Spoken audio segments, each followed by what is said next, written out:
எல்லாரும் எப்படி இருக்கீங்க? சம்மர் ஹாலிடேஸ் முடிய போகுது. நல்லா என்ஜாய் பண்ணீங்களா? அப்புறம் ஸ்கூலுக்கு எல்லாரும் ரெடி ஆயாச்சா? நம்ம போக போகிறதில்ல, இருந்தாலுமே நம்ம தான் கடைசி நிமிஷம் வரைக்கும் எல்லாம் செஞ்சு கொடுக்க வேண்டியதாக இருக்குது இல்லைங்களா? ஏன்னா எங்கள் வீட்டில் அப்படி தான். ஃபீஸ் பே பண்ணால் பேரண்ட்ஸோட வேலை முடிஞ்சிச்சு. ஆனால் பெரிய பசங்க ஆயாச்சு. இன்னுமே பார்த்தீங்க அப்படின்னா ஃபீஸ் பே பண்ணிட்டு வந்துட்டு நோட் புக்ஸ் வாங்கிட்டு வந்தோம் அப்படின்னா நோட்ஸ் எல்லாத்துக்கும் கவர் போட்டு தரணும். அதே மாதிரி புக்ஸுக்கு பைண்ட் பண்ண கொடுத்து அதையும் நம்ம தான் வாங்கி வைக்கணும். லஞ்ச் பேகு, லஞ்ச் பாக்ஸ் இல்லை ஸ்டேஷ்னரி ஐட்டம்ஸ் எதுனாலும் நம்ம தான் பார்த்து கடைசி நிமிஷம் அந்த வேன் ஏற்றி விடுற வரைக்குமே நம்மளோட வேலை தான். பெரிய பசங்க ஆயிட்டாங்க, அவங்களையே செய்ய வச்சு பழக்க மாட்டிங்களா அப்படின்னு கேட்டிங்க அப்படின்னா செய்ய தெரியும். எல்லா வேலைகளுமே செய்ய பழக்கியாச்சு. ஆனால் இந்த சான்சஸ் எல்லாம் நமக்கு வந்து கொஞ்ச நாள் தான் கிடைக்குங்க. இப்போ பாருங்கள், பொண்ணுக்கு அந்த வேலையே கிடையாது. ஸ்கூல் போகிற வரைக்கும் எல்லாமே செஞ்சு கொடுத்துட்டு இருந்தோம். இப்போ காலேஜ் ஆரம்பித்ததுலேருந்து அவள் எப்போ புக்ஸ் வாங்குறா, என்ன பண்ணுறா, ஒன்றும் தெரிய மாட்டேங்குது. அந்த ரொட்டீனே சேஞ்ச் ஆகிடுச்சு. எதுவுமே என்ன நடக்குது அப்படின்னு அவள் நம்ம கண்ட்ரோல்லையே இல்லாத மாதிரி இருக்குது. பசங்களுக்கும் அப்படி தான். அதுவும் பையனுக்கு இன்னும் 2 வருஷம்தான். அவனும் அதே மாதிரி காலேஜ் போயிட்டான்னா இந்த சான்சஸ் எல்லாம் கிடைக்காது.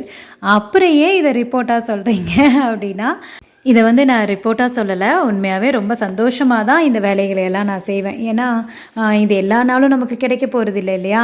எனக்கு பார்த்திங்கன்னா பையன் இன்னும் 2 வருஷம்தான் ஸ்கூல் முடிச்சிட்டான் அப்படின்னா காலேஜ் போயிட்டான். அப்புறம் இந்த சான்சஸும் எனக்கு கிடைக்காது. ஸோ இருக்கிற வரைக்கும் குழந்தைகளுக்காக நம்ம என்னென்ன பார்த்து செய்யணும் அப்படிங்கிறத ஆசையாக பிரியப்பட்டு செய்யணுமே. இது மட்டும் இல்லாமல் நம்மளோட செய்கிற எந்த வேலையாகட்டும் நமக்கு பிடிச்ச மாதிரி பிடிச்சி செய்யணும். அது ஏன் அப்படின்னு கேட்டால் அப்போ தான் அதோட அந்த ரிசல்ட் பார்த்தீங்க அப்படின்னா சூப்பராக வரும். சும்மா ஏதோ ஒரு கடமைக்கு ஃபீஸை கட்டணுமா, புக்ஸ் எல்லாம் வாங்கிட்டு வந்து வேண்டா வெறுப்பாக கவரை போட்டு கொடுத்துட்டு தேவையான திங்ஸுக்கு பணத்தை கொடுத்து நீ தான் பெரிய பையன் ஆகிட்டே உன் ஃப்ரெண்ட்ஸுகளோட போய் வாங்கிக்கோ அப்படிங்கிறதெல்லாம் இருந்துச்சு அப்படின்னா அதிலிருந்து தான் அந்த அட்டாச்மெண்ட் குறைய ஆரம்பிக்கும். மோஸ்ட்லி பசங்க பாருங்கள், பெரிய பசங்க ஆக ஆக நம்மளை விட்டு கொஞ்சம் கொஞ்சமாக விலகி போவாங்க. அப்படி விடவே கூடாது. அவங்களோட ஃப்ரெண்ட்லியாக ஜாலியாக இருக்கணும். ரொம்ப கண்ட்ரோலும் பண்ணக்கூடாது, ரொம்ப அப்படியே கண்டுக்காமையும் விடக்கூடாது. ஸோ முடிஞ்சளவு நம்ம எல்லா விஷயங்களுமே பழக்கிடணும். ஆனாலும் போட்டு ஸ்ட்ரெஸ் கொடுக்காமல் பார்த்துக்கணும். ரொம்ப குழப்பமாக இருக்குது இல்லைங்களா? காலேஜ் படிக்கிறப்போ நான் சொன்னேன் இல்லையா, அப்போ முதல்ல ஒரு வீடியோவில் கூட சொல்லியிருக்கேன். சூடான்லேருந்து 2 பசங்க வந்து நான் காலேஜ் படிக்கிறப்போ படித்தாங்க, என்னோட தான் படித்தாங்க. அதில் ஒரு பையன் பார்த்தீங்க அப்படின்னா நம்ம கல்ச்சர் பிடிச்சி போய் அதுக்காக இங்கே வந்தேன்னு சொன்னான். இன்னொரு பையன் அவனோட வந்திருந்தான், வாஃபின்னு பேர். அந்த பையன் பார்த்தீங்க அப்படின்னா ஃபஸ்ட் அதாவது பேராமெடிக்கல் தான் படித்தோம். பேராமெடிக்கல் 4 இயர் கோர்ஸ் எங்களுது. அதில் பாதி நாள் ப்ராக்டிக்கல், அதாவது half a day practical, half a day theory இருக்கும். அந்த half a day practical first class anatomy. நம்மளோட ப்ளட் டெஸ்ட் பண்ணணும். நம்மளோட கையை நம்மளே ஊசி வச்சு குத்தி அதை வந்து அந்த பிளட் சாம்பிள் எடுத்து அது நம்ம என்ன குரூப்பு அப்படின்ட்டு அப்புறம் ப்ளீடிங் டைம், கிளாட்டிங் டைம் அப்படின்லாம் கண்டுபிடிக்கணும். ஸோ அதுதான் எங்களோட ஃபர்ஸ்ட் ப்ராக்டிக்கல் ஃபர்ஸ்ட் டேலேயே. அந்த சூடான்லேருந்து வந்த பையன் என் பக்கத்தில் தான் நின்றுட்டு இருந்தான். இதை எக்ஸ்பிளைன்ஸ் பண்ணதையுமே அவனுக்கு அப்படியே ஃபேஸ் எல்லாம் சேஞ்ச் ஆகி ஒரு மாதிரி ஆகிட்டான். சரி ஸ்டார்ட் பண்ணுங்க அப்படின்னு சொல்லி நம்ம ஃபிங்கரை வந்து நீடில் குத்தணும் அப்படின்னா சும்மா இப்படின்னு வச்சு குத்தக்கூடாது, நல்லா ஃபோர்ஸாக குத்தினா தான் ஃபோர்ஸாக ப்ளட்டும் வெளியே வரும். So bleeding time, clotting time வந்து கண்டுபிடிக்கிறதுக்கு ஈஸியாக இருக்கும். ஸோ அப்படி குத்துறப்போ யாருக்காக இருந்தாலும் ஒரு தயக்கம் வரும் இல்லையா? நம்ம கையை எப்படின்னு குத்துறப்போ கண்ணு சட்டனாக மூடிக்கும். ஒரு இதாகவே இருந்துச்சு. நானே இங்கே நடுங்கிட்டு இருக்கேன். இவன் என்கிட்ட ஹெல்ப்பு கேட்டான். கொஞ்சம் வந்து சரி ஓகே நம்ம பண்ணலாம், ஃபஸ்ட்டு நான் முடிச்சிட்றேன் அப்படின்னு சொல்லிட்டு பண்ணிகிட்டு இருந்தேன். ஃபஸ்ட்டு குத்தி என் ப்ளட்டை பார்த்ததையுமே பையன் திரும்பி பார்த்தா பொத்துன்னு கீழே விழுந்துட்டான். அந்த பையன் எப்படி இருப்பான் தெரியுங்களா? செம்ம ஹைட்டு. நான் வந்து ரொம்ப ஷார்ட்டு, அந்த பையன் செம்ம ஹைட்டு. எங்கடா பையனை காணோன்னு பார்த்தா மயக்கம் போட்டு விழுந்தவன் தான். அடுத்த நாள் ஆளையே காணோம். அப்புறம் பார்த்தா அவன் டிஸ்கண்டினியூ பண்ணிவிட்டு அவங்க ஊருக்கே போயிட்டான்.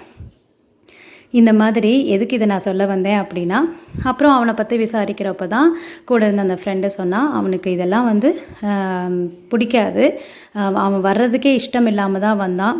அதனால் எதுலேயுமே அவனுக்கு செட் ஆகலை. அவனோட பேரண்ட்ஸ் கம்பல் பண்ணி இவனோட விஷயம்லாம் கேட்காம அனுப்பி வச்சுட்டாங்க. இப்போ பாரு நிறைய லேக்ஸ் கணக்கில் வேஸ்ட் ஆகிடுச்சு, அவன் முடியவே முடியாதுன்ட்டு ரிட்டன் ஆகிட்டான் அப்படின்ட்டு சொல்லிகிட்டு இருந்தாங்க.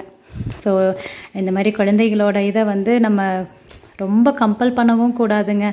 அதாவது நம்ம பணம் வேஸ்ட் ஆகுதுங்கிறதுக்காக சொல்லலை, அந்த பையனோட மனசையும் நம்ம புரிஞ்சுக்கணும் இல்லையா. ஸோ பையனுக்கு மட்டும் சொல்லலைங்க, பொண்ணுகளுக்குமே தான் சொல்லுறேன். குழந்தைகளுக்கு எது பிடிக்குது அப்படிங்கிறத பார்த்து நம்ம வாங்கி கொடுக்குற திங்ஸில் மட்டும் இருக்கக்கூடாது. அவங்களோட தாட்ஸும் சரி, இல்லை அவங்களோட ஃப்யூச்சர் பிளான் ஆகட்டும், எதுனாலுமே அவங்களுக்கு பார்த்து எது கரெக்டு எது தப்புங்கிறத பக்குவமாக எடுத்து சொல்லி அழகாக புரிய வச்சிட்டோம் அப்படின்னா நம்ம பக்கம் ஈஸியாக வந்துடுவாங்க. ஸோ அந்த மாதிரி நடந்துக்கணும் அப்படிங்கிறது தான் என்னோட விருப்பம். ஓகேங்க, பேசிக்கிட்டே என்ன நடந்துச்சு அப்படின்னே சொல்லலை இல்லையா. பையனுக்கோட புக்ஸ் எல்லாத்துக்கும் நோட் எல்லாத்துக்குமே கவர் போட்டாச்சு. இப்போலாம் தான் கவர் பார்த்தீங்க அப்படின்னா எல்லாமே கரெக்டாக செட் பண்ணியே கொடுத்துட்றாங்க. அதாவது நம்ம இந்த கட்டிங் ஃபிட்டிங் எல்லாம் தேவையே இல்லை. முதல்லலாம் நம்ம வாங்குவோம் இல்லையா, கவர் அப்படியே ரோலாக கிடைக்கும். அந்த ரோல் வாங்கி புக்ஸை வச்சு கரெக்டாக மெஷர் பண்ண வேண்டியதில்லை, அளவு பார்த்து நம்ம கட் பண்ணி அதை உள்ள சொருகி அப்புறம் ஸ்டாப்லர் பண்ணுறது, பேஸ்ட் பண்ணுறதுன்ட்டு ஏகப்பட்ட வேலை இருக்கும். ஆனால் இப்போ என்னென்னா அப்படியே எல்லாத்தையும் கட் பண்ணி கரெக்டாக அவங்களே அந்த ஷேப்புக்கு கொடுத்துட்றாங்க. முன்னாடி நோட்டில் இருக்கிற முன்னாடி அட்டையும் பின்னாடி அட்டையும் அதுக்குள்ளே சொருகுனா போதுங்க. சொருகி அதுவும் ஒட்டக்கூட வேண்டியதில்லை. அந்த சீல் பண்ணியிருக்காங்களே அதை மட்டும் எடுத்துட்டோம் அப்படின்னா அப்படியே பேஸ்ட்டும் பண்ணிடலாம். ஸோ ரொம்ப ஈஸியாக 10 நிமிஷத்தில் ஒரு 20-25 நோட்டுக்கு போட்டாச்சு. ஸோ அந்த வேலையை முடிச்சுட்டு தான் இப்போ நம்ம கார்டனுக்கு வந்தாச்சு.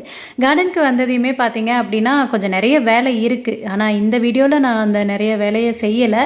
சும்மா ஒரு 2 செடியை மட்டும் காற்றுக்கு ரொம்ப ஆடிக்கிட்டே இருந்துச்சுங்க. போகன் வில்லையா தான் அந்த பேப்பர் பிளான்ட்டும் அடுத்தது பவளமல்லி ரெண்டையுமே நல்லா கட்டி விட்டு செவுத்தில் கொஞ்சம் படர்ற மாதிரி விட்டுடலாம் அப்படின்ட்டு தான் அதை கட்டி விட்டுட்டு, அடுத்ததாக செடி ஒன்று ரொம்ப வளர்ந்துருச்சு. சரி, அதை கட் பண்ணி அப்படியே இன்னொரு பாட்டில் வச்சா அது ஈஸியாக வளர்ந்துடும். அதனால் அதை தான் செஞ்சிட்ருந்தேன். ஆனால் பயங்கர காற்று. கொஞ்சம் நேரத்துலேயே பார்த்தீங்கன்னா ரொம்ப சில்லுன்னு ஆயிடுச்சு, மழையும் வர ஆரம்பிச்சிருச்சு. அதனால் கடகடன்னு அதை மட்டும் வச்சுட்டு இன்னும் 2-3 பிளான்ஸ் எல்லாம் வைக்கணும். அதெல்லாம் அடுத்த இதில் பார்த்துக்கலாம் அப்படின்ட்டு இந்த வேலையை செஞ்சிட்ருந்தேன். அது மட்டும் இல்லாமல் சரி மழை வருது, நம்மளுக்கு எப்படியோ தண்ணி ஊற்றுற வேலை பிளான்ஸுக்கு இல்லை அப்படின்னு நினச்சா சும்மா சில்லுன்னு காற்று தாங்க வந்துச்சு. 4-5 ட்ராப்ஸ் விழுந்துச்சு, வந்த வேகத்தில் நின்று போச்சு. ஸோ நமக்கு எப்பவும் போல் செடிக்கு நம்ம தான் ஊற்றணும் அப்படின்ட்டு செடிகளுக்கு எல்லாத்துக்கும் தண்ணி ஊற்றியாச்சு. பிளான்ஸ் எல்லாமே பார்த்திங்கன்னா கொஞ்சம் வெயிலுக்கு இப்படி அப்படின்னே தான் இருந்துச்சு. ரொம்ப பார்த்து வச்சுமே அந்த லீஃபோட நுனியெல்லாம் பார்த்திங்கன்னா கொஞ்சம் கருகி தான் வந்துச்சு. ஆனால் இப்போ பரவாயில்ல.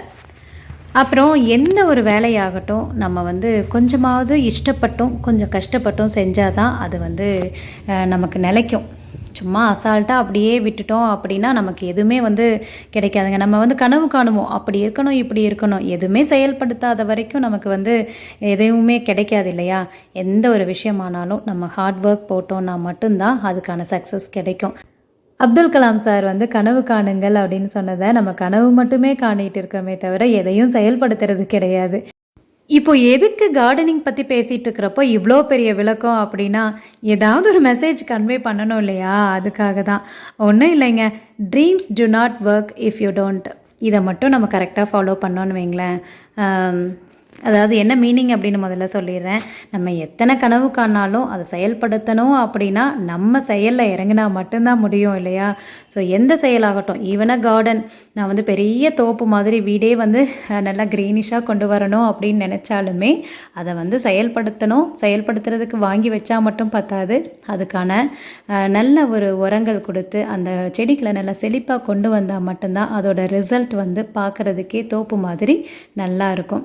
இது சும்மா ஒரு எக்ஸாம்பிளுக்காக இந்த கார்டனை சொல்கிறேன். நம்ம ஸ்டடீஸ் ஆகட்டும், வாழ்க்கையாகட்டும், சந்தோஷமாகட்டும், எதுவானாலும் இந்த மாதிரி தான் ஹார்ட் ஒர்க் பண்ணால் மட்டும்தான் நமக்கு சக்ஸஸ் கிடைக்கும். சும்மா உட்காந்துட்டு ட்ரீம் பண்ணோம் அப்படின்னா எதுவுமே கிடைக்காது. ஊருக்கு மட்டும் உபதேசம் பண்ணிவிட்டு இப்போ நீங்கள் என்ன பண்ணிகிட்ருக்கீங்க, சும்மா தானே உட்காந்துருக்கீங்கன்னு நினைப்பீங்க. கண்டிப்பாக நானுமே ஹார்ட் ஒர்க் பண்ணணும். இந்த மெசேஜ் எனக்கும் தான் நான் சேர்த்து சொன்னேன். ஸோ முடிஞ்சளவு எல்லோரும் ஹார்ட் ஒர்க் போட்டு அவங்கவுங்க விஷஸை சக்ஸஸ்ஃபுல்லாக ஆக்குவோம். அப்புறம் இந்த வீடியோவோட எண்டுக்கு வந்துட்டோம். கண்டிப்பாக உங்களுக்கு இந்த வீடியோ பிடிச்சிருக்குன்னு நினைக்கிறேன். ஏதாவது ஒரு விதத்தில் யூஸ்ஃபுல்லாக இருக்கணும்னு நினைக்கிறேன். பிடிச்சிருந்துச்சு அப்படின்னா மறக்காமல் லைக் பண்ணி, ஷேர் பண்ணி, சப்ஸ்கிரைப் பண்ணாத பார்க்குறவங்க ப்ளீஸ் சப்ஸ்கிரைப் பண்ணி பக்கத்தில் இருக்கிற பெல் பட்டனையும் ப்ரெஸ் பண்ணி வச்சுக்கோங்க. அடுத்த வீடியோவில் பார்க்கலாம். பாய்.